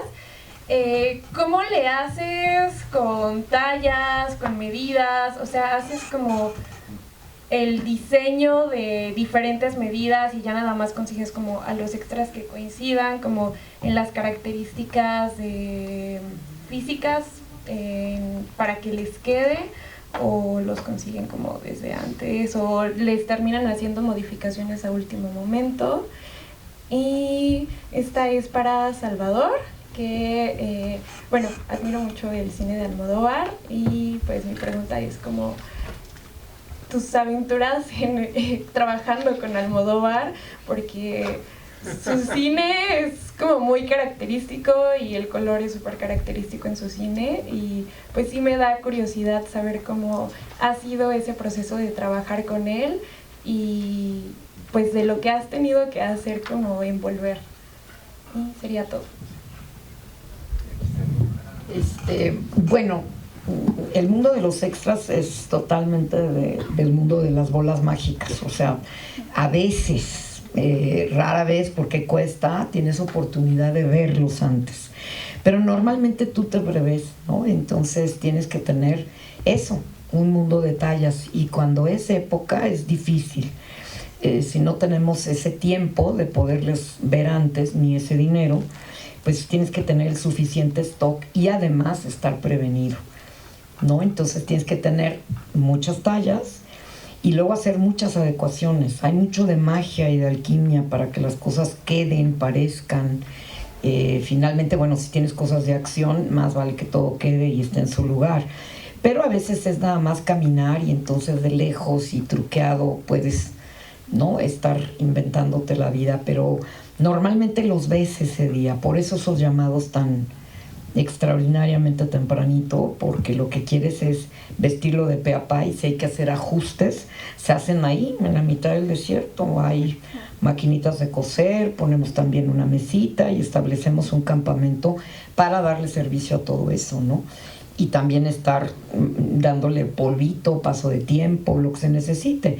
Acuérdense que nosotros recibimos los vestuarios de donde quiera que vengan o estén hechos, pues en una forma perfecta.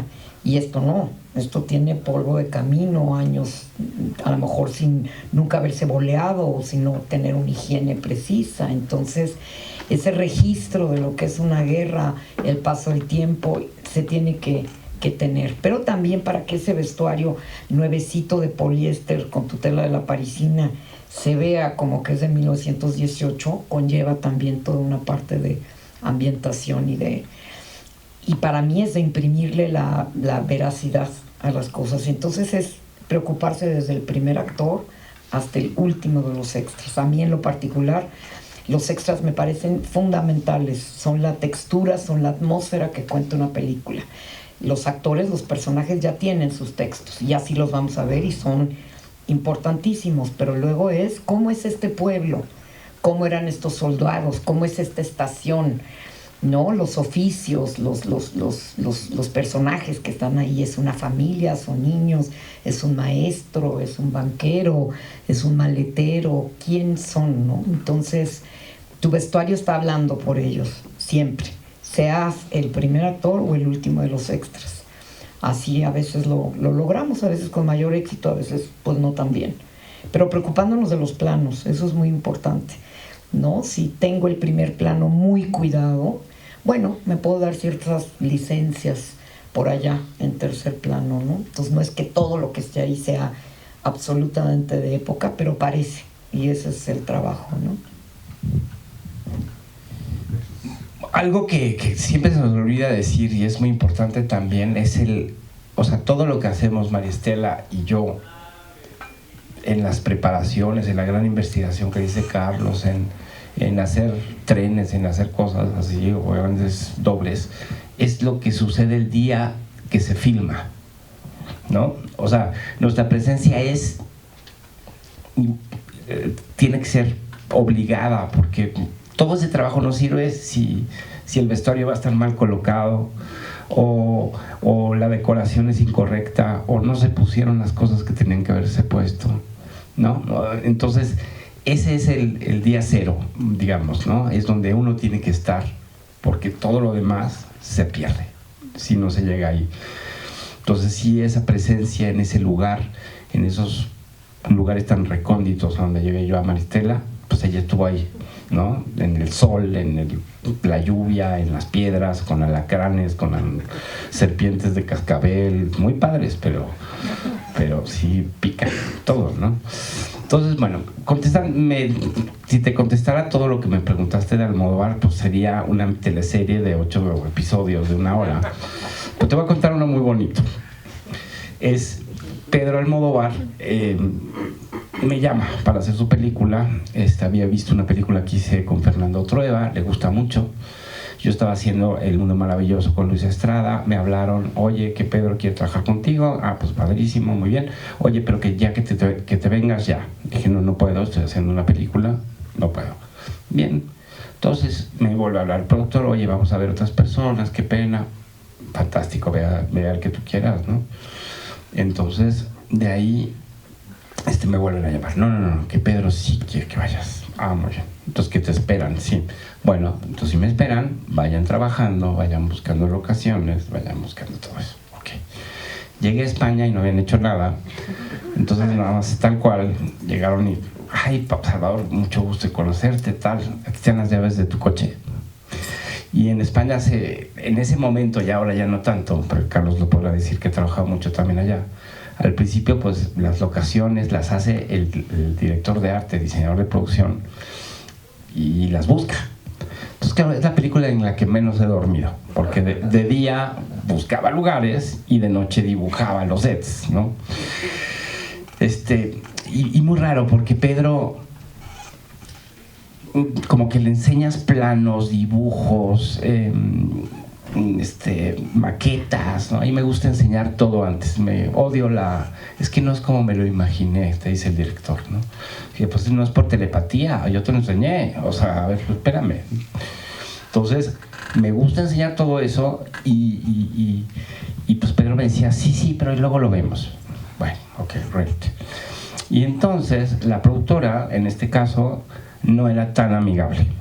Y además yo creo que estaba en desacuerdo con que fuera un mexicano a hacer una película de Pedro Almodóvar, o no sé, no le cayó nada bien la decisión, pero pues la decisión no era de ella, era de Pedro. Entonces, bueno, como que no me fue contando las cosas que les habían pasado en las múltiples películas que había hecho con Pedro, que es, por ejemplo, Pedro, si no le gusta un acabado, pues dice, no me gustaron esos azulejos, pongan otros. Y entonces, encima de los que ya hay, ponían otros. Entonces me contaban historias con que los muros de los sets de repente alcanzaban 30 centímetros de ancho, de alicatados, o sea, azulejo tras azulejo tras azulejo, ¿no? Y que claro que los diseñadores de producción, pues de repente pues salían a la primera de turno, se cambiaban, de que oye, pues ya llegó tu reemplazo, ¿no? Chao. Entonces, claro, yo venía un poquito como diciendo, bueno, qué señor tan curioso. Y cuando lo conozco, pues por supuesto me dice, Salvador, me encanta tu trabajo, lo que más me gusta, de verdad, es tu realismo y tal. Dije, oh. Entonces yo quiero que mi película sea súper realista. Dije, wow, o sea, yo voy a hacer el parteaguas de la estética de Almodóvar. A partir de este momento, o sea, se acabaron los rojitos, los azulitos y todas esas cosas horrorosas. Entonces fue perfecto, acepto el reto. Claro, uno con los años también tiene un colmillo que deja surco, ¿verdad? Entonces, tampoco le tomé tan literal el tema. Fue muy bonito, hicimos si se acuerdan de Volver, son dos señoras, bueno, es una familia, pero una de las hermanas tiene un negocio de una peluquería en su casa clandestina, la otra trabaja en un bar, en fin, que es Penélope y Chuslan Preave y no sé qué. Pero bueno, el caso es que fuimos a ver gente real que tenía sus peluquerías ilegales en sus casas, en los barrios de Tetuán, en Vallecas, que son como barrios como más de inmigrantes y demás en Madrid. Y pues claro, yo tomé fotos de todo y dije, qué fantástico, o sea, el armario, cómo va el cuadrito, cómo tiene su cortinita, cómo tiene su mesa camilla, bueno, en fin, cada detallito lo fui absorbiendo. Y pues llegó el momento de construirlo esto en foro. Pues construí en foro los departamentos de ellas, porque a Pedro le gusta filmar en continuidad, pero ahorita hablamos de eso. Entonces me acuerdo que cuando llegó el momento de presentarle a Pedro el set, que por más que le había enseñado planos y todo, como les dije, pues no había querido ver nada. Entonces entra Pedro, llega al sitio solo. Previamente había estado la productora y una cola de un séquito de Pedro moviéndome cosas como que esto no le gusta a Pedro. Ah, no, los patitos no, es que los odia. Esto, no, para afuera. Hasta que yo me puse en el plan de, perdón, yo lo puse ahí y se queda ahí. Y si Pedro lo va a quitar, que lo quite él. Listo. Entonces ya me odiaba más, claro, pues si no le caía bien al principio, definitivamente ya no le caía bien. Pero entró Pedro solo y yo ya estaba pensando en cuál era el mejor vuelo para regresar a México, el de la noche o el del siguiente día. Y escucho un Salvador, ¿puedes venir? Tal. Llego al set, subo. Entonces lo primero que me dice Pedro es, bueno, Salvador, primero que nada quiero felicitarte. O sea, hiciste lo que te pedí. Es increíble. Cada detalle, no lo puedo creer. Guau, guau, guau, guau, guau. Pero yo no puedo filmar aquí. No puedo. No puedo con este realismo que me estás proponiendo. O sea, entonces, claro, yo, por supuesto que con ese colmillo dice, Pedro, no te preocupes, en una semana date una vuelta. Y claro, ya puse los colores que pues, son muy Almodóvar, puse el sello Almodóvar, el cuadrito tal, la lamparita roja, el sillón azul, el tapete bonito. Y ya. Y entonces claro, llegó Pedro y dijo, oh, ahora sí, ¿no? Ya me siento ahí, ¿no? Yo ya puedo llegar. Muchas gracias, tal. Pero bueno, fue increíble el reconocimiento y el poder hacerlo, y que también a mí ya me dio una seguridad de todo lo que les contaba al principio, de los muros de 30 centímetros, de que los diseñadores se van, de sentarme en el proyecto y decir, pues mira, si estoy aquí es porque Pedro quiso que estuviera, y este es mi diseño, y lo voy a hacer, y lo voy a llevar a donde tenga que llevarlo, ¿no? Y así fue la película, y creo que, según yo, y está mal que lo diga, pero es la primera vez que en una película de Pedro los colores están bien combinados, de verdad. ¿Por qué? Porque eso solo lo hacemos los mexicanos, o sea, están muy padres los colores de Pedro, pero siempre están un poquito rebasadas en saturación. Nosotros sí tenemos esa virtud, podemos llegar a juntar un morado con un amarillo, con un verde perico, yo qué sé, ¿no?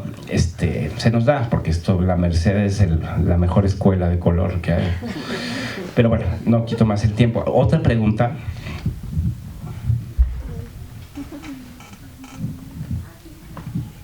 Hola, buenos días. Muchas gracias por compartir. A mí me llama mucho la curiosidad de dónde está el tren, de dónde están los vestuarios y eso. Si tienen una bodega y si nosotros pudiésemos tener acceso a esas bodegas para que en algún momento poder alquilar. Te interrumpo tantito, pero el tren está en el rancho de Slim. Entonces puedes preguntarle a él. Se lo quedó, no sé por qué ni cómo llegó a su rancho, pero ahí está. Y bueno, si hay esas bodegas o si hay una página donde las podemos seguir y ver, para alquilar, pues, para ejercicios de nosotros y así. Y otra también, que también es para los dos, tanto de vestuario como de diseño de producción. Y es decir, si ustedes qué método usan, leen el guión, tienen su página de Excel y van poniendo triple clavos, grapas, y o sea, y se toman su tiempo para hacer su presupuesto y decirles, ¿sabes qué? Construir el tren te va a salir tanto, si puedo tomar el proyecto, y si no, pues no lo tomo, pues. Y si sí, o sea, ¿cuál es su método de trabajo para hacer el presupuesto de decir, de calcular telas, cuánto tiempo me va a tomar avejentar esta tela? Y si lo van aterrizando otra vez en una hoja de Excel y le van poniendo un precio al tiempo, a la tela y así. O sea, ¿cuál es su método, pues? Mira, lo primero, que es algo creo muy importante, conservar lo que hacemos. No existe mucho ese mundo de conservar. Entonces acaban las películas, uno entrega todo a producción y el destino concretamente de vestuario es muy azaroso. Estamos tratando de ver si por lo menos de algunas prendas y quedárnoslas y poder tener así un pequeño acervo y empezar a tener una memoria de lo que hemos hecho. Pero normalmente el vestuario o se pudre en una caja. Últimamente en las series de televisión están haciendo donaciones, que me parece fantástico, pero nunca te quedas como vestuarista. A veces nos dan la posibilidad de comprar algunas piezas. Yo tengo una bodega que alquila vestuario que con mucho gusto pueden ir, se llama Baúl, y que apoyamos a muchísimos estudiantes, y bueno, ya me chequeé el comercial, y luego, pero en realidad no se conserva nada, y eso es algo en lo que todos ustedes jóvenes tienen que empezar a procurar, y nosotros también. En general en nuestro país no se conserva. ¿Por qué habríamos de conservar calcetines? Pero tomando en cuenta que el vestuario es esencial para narrar una historia, es parte del quehacer cinematográfico, se debiera de conservar. Entonces eso es un proyecto. Por ahí te digo, puedes encontrar algunas piezas. Y método de trabajo, sí, es leer el guión. Yo normalmente leo la primera vez como cualquier espectador para disfrutarlo, sentir que conecto, no solamente con la historia, pero también con todo el equipo, ¿no? Hacer cine es increíble, pero hacer cine con tus amigos es así, no hay nada mejor en el mundo. Entonces, bueno, a veces a lo mejor no es tan increíble la historia, pero conectas con ella y crees que puedes trabajar, pero todos los involucrados vamos a volver ese proyecto una experiencia maravillosa. A mí me importan las dos, ¿no? Mi quehacer como diseñadora y también mi parte de vida, porque prácticamente vivimos ahí, ¿no? Entonces, pues un set es tu familia, tus amigos, en fin. Pero sí haces un presupuesto, la segunda lectura sí, y a veces nuestros presupuestos en México son a veces pequeñitos y a veces directamente tu amigo productor te dice, mira, hay tanto, ¿cómo ves?, ¿no? Y ahí empezamos todos a tratar de hacer lo mejor con lo que tenemos, o a veces de plano dices, no, mira, esto es lo que a mí me sale, tú tienes esto, ¿dónde nos encontramos? Y por todos lados empieza a tratar de que se logre, ¿no? Yo no uso el Excel, no me gusta, ¿no? Pero en una hojita normalita, de Word o lo que sea, trato de hacer un presupuesto, pero siempre desde la idea de que no necesariamente, como dijo Salvador, es la mejor película o es ideal cuando tienes el dinero. También el tiempo es muy importante, y sí, le tienes que en efecto sumar todos los costos. O sea, tener un soldado normal te cuesta tanto, pero ese soldado ambientado con cierta característica, ¿no? O sea, a lo mejor humeado porque pasó por una explosión, pues es otro tipo de tratamiento, y todos esos elementos también cuestan, y cuesta gente especializada en tiempo que lo lleva a cabo, ¿no? Entonces, pero tú haces un estimado, ¿no? Y yo de mi parte no me paso, tengo esa suerte. Muchas veces hasta regreso dinero, cosa que tampoco es tan común, porque quiere decir que tampoco hiciste tan bien tu presupuesto, o sea, te protegiste. Pero yo les doy esa ilusión de, mira, te alcanzó de más, ¿no? Pero sí, procurando siempre que mi equipo esté también cuidado. No solamente soy yo, vestuario no existe sin su equipo, ¿no? Con todo lo que lleva eso, ¿no? Gente lindísima y gente que la quiere luego matar también, ¿no? Es un proceso, es humano y está lleno de todas las emociones posibles, ¿no? Pero lo importante es que lleguen a puerto, que sí se filme, que sí se haga, ¿no? Esa es mi primera intención. Y bueno, no recuerdo haber trabajado en cosas tan horribles que diga, no quiero estar ahí, ¿no? No, generalmente no es por la historia, a veces hay una suerte ahí, hay algo que no coincidió y que no es tan afortunado, pero terrible así, trabajo en una mazmorra, no. Yo todos los días agradezco que puedo dedicarme a esto, ¿no? Entonces, es un placer siempre y un agradecimiento profundo. Bueno, creo que Maristela contestó todo, ¿no? ¿Alguien más que tenga una pregunta? Bueno, mi pregunta va más para acá, al lado izquierdo, a dirección, producción. Cuando te dan esta lista de elementos que son todos los que no quieres tener en una película, todo lo peligroso, ¿cuál es como la manera de acercarse para que sea como la manera más segura posible? Y también desde el lado de producción, ¿hasta qué punto puede hacer concesiones y hasta qué punto no? Como, ¿cuál es esa manera de facilitarlo de la mejor manera posible para cine, producción, vestuario? Pero también manteniéndose en el margen de lo que es posible para la producción. Ok, tomo la iniciativa aquí, Carlos, ahora te paso el micrófono.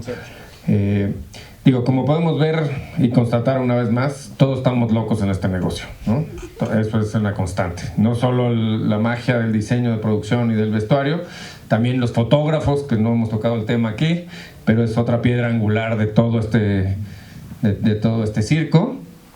Y los directores, ¿no? Completamente locos. Todos somos unos visionarios que quieren ir a descubrir una nueva tierra desconocida y que necesitamos equipar toda una expedición, y todo el mundo se posesiona de alguno de los personajes y vivimos en carne propia las historias y nos pasan las mismas aventuras, y por eso los making-ofs se vuelven tan importantes, porque cada uno de los miembros del crew tenemos esta aventura fílmica basados en estos lugares, en estas locaciones donde sale el sol, donde estamos en el mar, donde estamos en el desierto o en las profundidades claustrofóbicas de un estudio churrusco.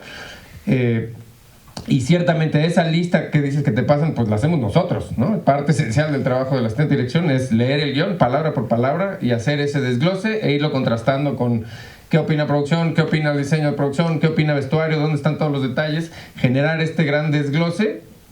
Y pasando al lado de la seguridad, pues existen unos protocolos, y bueno, el sentido común es de los menos comunes en este negocio, entonces hay que tratar de aterrizarlo otra vez a lo que decía antes, al marco de la película que podemos hacer, ¿no? Esta es una película de 20,000 pesos o de 20 millones de pesos o de 20 millones de dólares, ¿no? Entonces hay que ajustarla sin perder de vista que es solo una película y que tenemos que volver a dormir a nuestras casas, no solo nosotros, sino todo nuestro equipo, ¿no? Y empezar a dimensionar y hacer de manera correcta. Bueno, pues van en caballos, le disparan, se cae, explota el tren, se incendia la estación.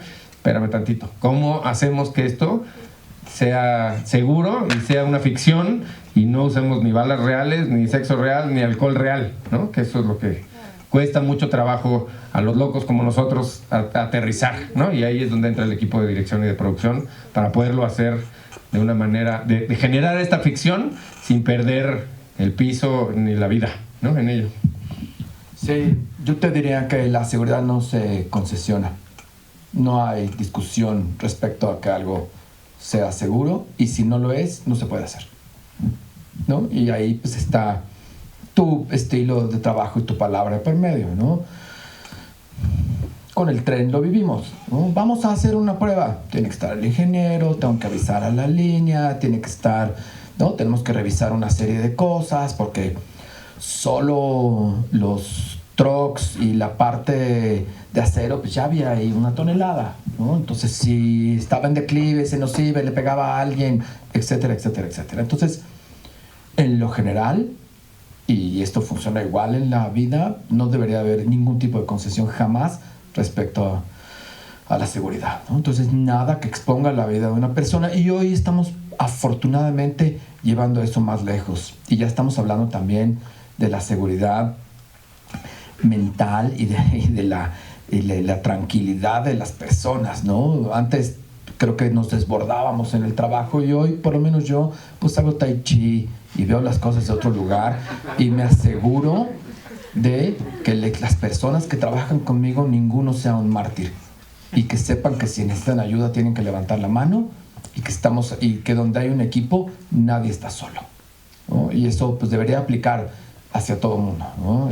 Recuerdo muy bien a Parra construyendo el barco en aquella juventud. Esa fue mi primera película, fue mi segunda película, y pues eran las 5 de la mañana y ya no se había ido a su casa y estaba en Catemaco con su compa y otras 3 personas con un martillo y una sierra, y no habían dormido y no habían comido y no habían muchas cosas, en esta legítima pasión y esta legítima interés, pero yo no puedo permitir eso, ¿sabes? Entonces, dentro de lo posible y mi falta de entendimiento en aquel entonces, porque todavía no había madurado toda esta idea de cómo producir, pues llegaba y les llevaba jugo de naranja, los obligaba a irse a dormir, les daba de comer, los bajaba de las patrullas, muchas cosas que vivimos juntos, ¿no? Nos queda tiempo para una más. No, porque no. Ya va a ser el cierre de Alfredo. No queda tiempo para ninguna. Entonces, yo sí quiero... ¿Alfredo? No, por favor, claro, Una. Y yo luego necesito hacer un microcierre antes de que cierres tú. Sí, claro. Tengo mucha curiosidad como productor. cuando haces la ruta crítica, ¿cuál es el tiempo que tú calculas para buscar estas alianzas y financiamiento, o solamente es por medio de apoyos a través de instituciones gubernamentales? Wow, no tengo esa respuesta, pero tú tienes que, dentro de tu planeación, asignar una cantidad de tiempo pensando en dónde vas a buscar la financiación, ¿sabes? Si vas a aplicar, es muy obvio, hay fechas límite para aplicar. Por ejemplo, hoy hay solamente 2 posibilidades de recursos gubernamentales, ¿no? Está Eficine, que abre 2 veces, que tienen una fecha de inicio y una fecha de cierre, y FOPRO, ¿cómo se llama? Focine ahora, Focine, que tiene una fecha de inicio y una fecha de cierre. Entonces, dentro de tu calendario, tú deberías de pensar cuándo vas a aplicar e irte hacia atrás, de construir todo eso para ver cuándo tienes que empezar a generar tus documentos y tus cosas, ¿no? Y si vas a buscar financiación privada, pues con más razón tienes que tener antes listo tu envoltorio y tu carpeta con todo lo que puedas que haga diferente y atractivo tu proyecto para buscar el dinero, ¿no? No sé si te contesté, pero... Me surgieron más. A veces toma años. Maestro. Sí, mi cierre es microscópico antes de su cierre, y es algo que ya dije. Lo que más he aprendido, les agradezco infinitamente tantos años de trabajar juntos, los adoro, los llegué a odiar en algún momento, a cada uno de ellos. A Bernardo no, porque no hemos trabajado juntos, pero hemos hecho muchísimos talleres juntos y hemos encontrado un lugar, ¿no? Les quería decir que, y creo que nos ha pasado, me atrevo a hablar por todos, somos muy afortunados de trabajar en lo que nos gusta. Y de nuevo, donde hay un equipo, nunca nadie está solo. Y eso, llévenlo al extremo. Si ven que alguien necesita ayuda, si ven que alguien está cansado, si ven que alguien ha dormido, si ven que algo está fallando y que esa persona no pide ayuda, impónganlo. Asegúrense de que el equipo funcione.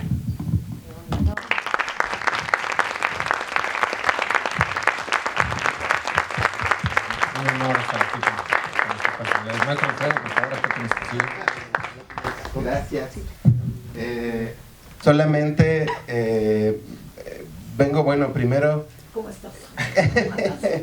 Miren nada más, este verdadero panel Premier Infinitum Sala Beyond que tenemos acá.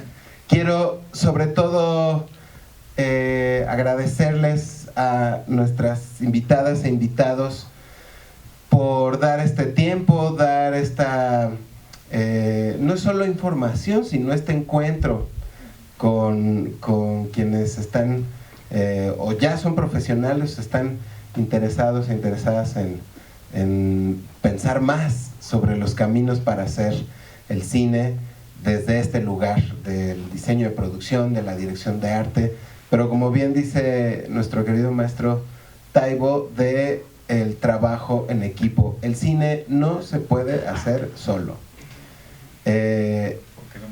Y bueno, a lo mejor técnicamente debe ser posible, pero el desperdicio de energía al quererlo hacer solo, el cine es un arte absolutamente colectivo, y en ese sentido el resultado es el resultado de una colectividad. Entonces estos espacios también desmitifican la sensación de lo unipersonal, ¿no? Como a lo mejor en otras artes es más barato, más sencillo. No solo involucra la visión de quien dirige, sino todas las experiencias vitales, técnicas, artísticas, expresivas de quienes acompañan desde todas las especialidades. Entonces, conversar sobre eso es muy, muy valioso.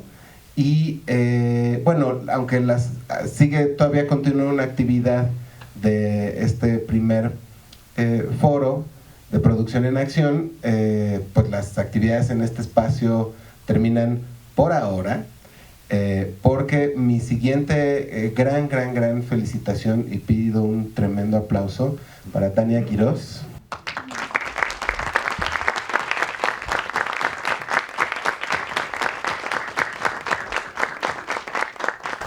Esto es hablando de esfuerzos unipersonales.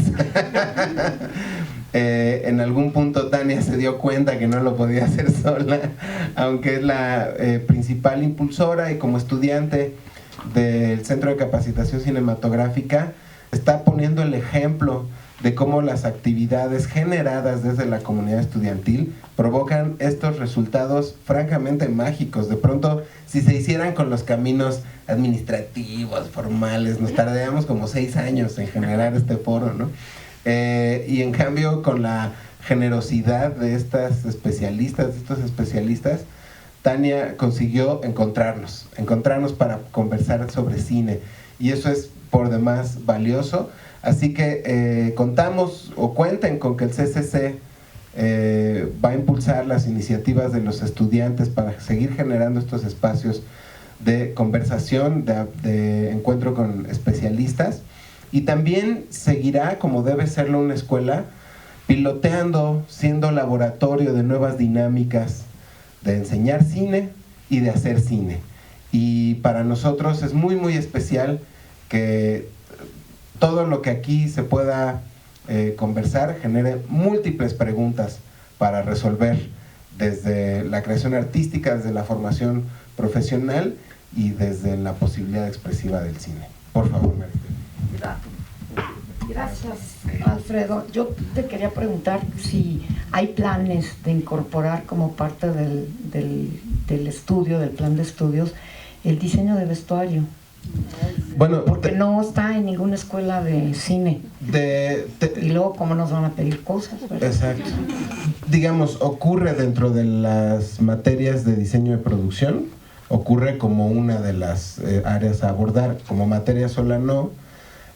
Ahora, es algo que estamos preparando, quizás a propósito de quienes han visto en las noticias lo que se está preparando para CCC Chapultepec. Ahí se están preparando ofertas académicas específicas, pero no quiero spoilerear nada. Déjenme, cuando pueda dar la información precisa de los cuándos y los cómos, pero lo primero que hay que hacer es gravitar alrededor del tema, ¿no? Y ahorita lo estamos haciendo.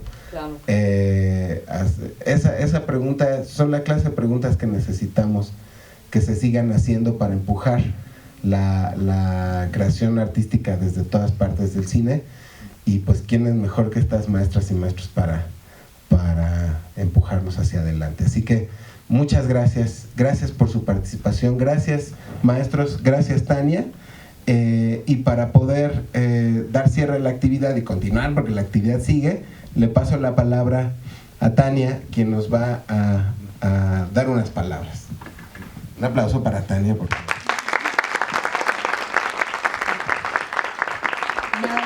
De nuevo agradecerles a todos la asistencia a estos 3 días, a los invitados de cada mesa, en este en especial, porque me ayudó muchísimo el profesor Taibo a que esto también sucediera. Muchas gracias a ustedes por asistir, pero también, como decías, o sea, tengo un equipo también atrás que me ayudó muchísimo, mis compañeras de producción, Laura, Mariana, Natalie, que ahorita muchas están en avanzada porque tenemos que ir a Foro 2 de Churubusco, en donde se va a llevar la última plática. Las chicas de nuevo ingreso de producción, o sea, muchísimas gracias a todos, a los de streaming, que tengo una lista que quiero leer porque sí, es como mucho, es a Moisés Trujillo, Sergio Hernández, Miguel Figueroa, a César Ortiz, a Cristian Martínez, a Aide Holguín, Roberto Plata, Brenda Rosales, a Claudia Prado, o sea, son muchísimas personas las que están atrás de este proyecto y a las que me apoyaron muchísimo para que esto se realizara. Entonces, no solo soy yo, somos todo un equipo.